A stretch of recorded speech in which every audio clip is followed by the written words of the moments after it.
Now, can you talk about the continuing challenge to try to get some space for Jade not to operate? Obviously, teams are very well aware of him at this point. You're trying different stuff, splitting him out, even throwing the ball to him. Just talk about what a challenge that is right now. Yeah, we're working on getting Jade more and more touches. He's definitely earned those and deserves as many touches as we've talked about as he can tolerate health-wise. So we want to get it to him both through the air and also handing it to him in creative ways. So yeah, we can create some space for him to do his thing. How has he been as a pass receiver?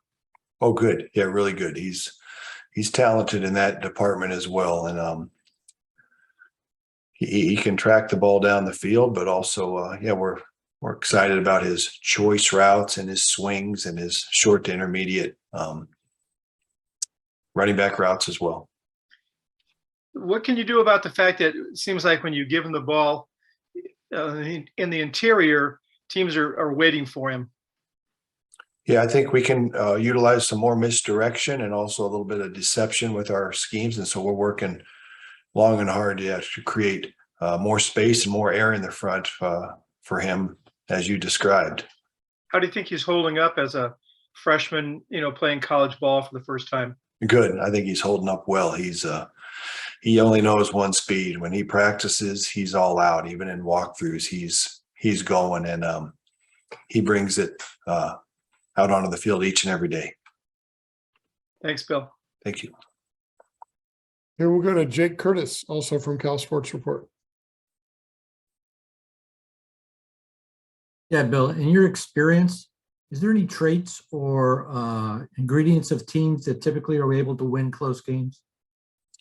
No, I think it's a process, and I think you learn how to win. Young teams, I think, learn how to win, and the more experience you can get, the more lessons you can apply, going forward. Yeah, I think it's definitely something that, the more experience you get, the better you can achieve, the desired outcome, Jake. Okay, we'll go to Jim McGill with Bear Insider.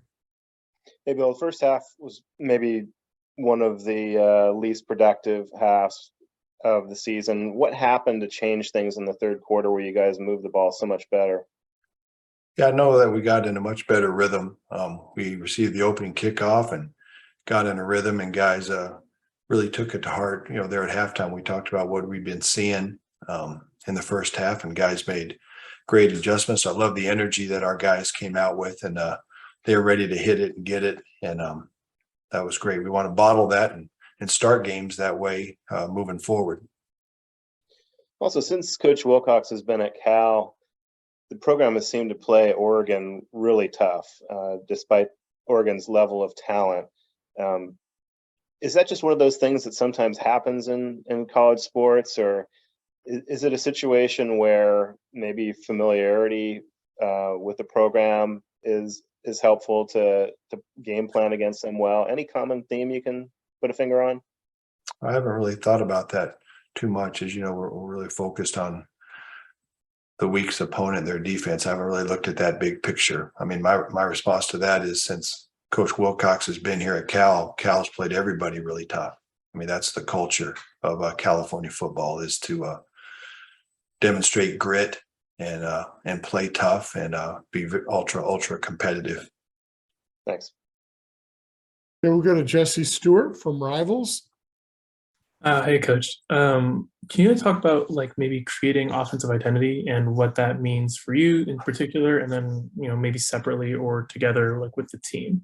Not even talking West Coast or spread or anything, but like who do you want to be as an offense? Well, we want to think players first and then plays. We want to design our schemes around our players' skills and traits, and so each season, each team will have a different identity depending on the players on the respective team. So, we want to be a physical team and really feature our playmakers. Of course, Jade Knott would qualify as a playmaker. J. Michael Sturdivant, Maven Anderson, Jeremiah Hunter. We want to get balls in the hands of our playmakers, and so that's your identity, and it's great to have an identity. It means that you're doing well and you've got staples and your meat and potatoes and your go-to concepts that you can rely on week in and week out. Sweet. Thank you. Okay, we'll go to Steve Croner, San Francisco Chronicle. Yeah, Bill, how much, if any, has Jack's leg issue affected your play calling at all? Just from watching him on TV at Colorado and watching him in person last Saturday night, it did seem as if he were moving better last Saturday night than he did at Colorado. For want of me making this any longer, has his leg issue affected your play calling at all? I thought the same thing. I thought he moved more freely Saturday night against UW than he did in Boulder. And we're hoping for him to be even more active and more agile. You think back to when he was scampering around for almost 100 yards against Notre Dame back in September. Love to see him get back to that point. Maybe he will this week. So it's a factor in the way we game plan. But I would expect him to be full go this week, just based on the progress that you and I witnessed on Saturday night. Thank you. Thanks. Okay, we'll go to Jim McGill, Bear Insider. Bill, do you expect to have Jeremiah back this week, and what's Starling's status? Yeah, sure. Hoping to have both those guys. I would say both those guys are day to day. I think that's what Coach Wilcox said. So both those guys would be day to day. We're keeping our fingers crossed.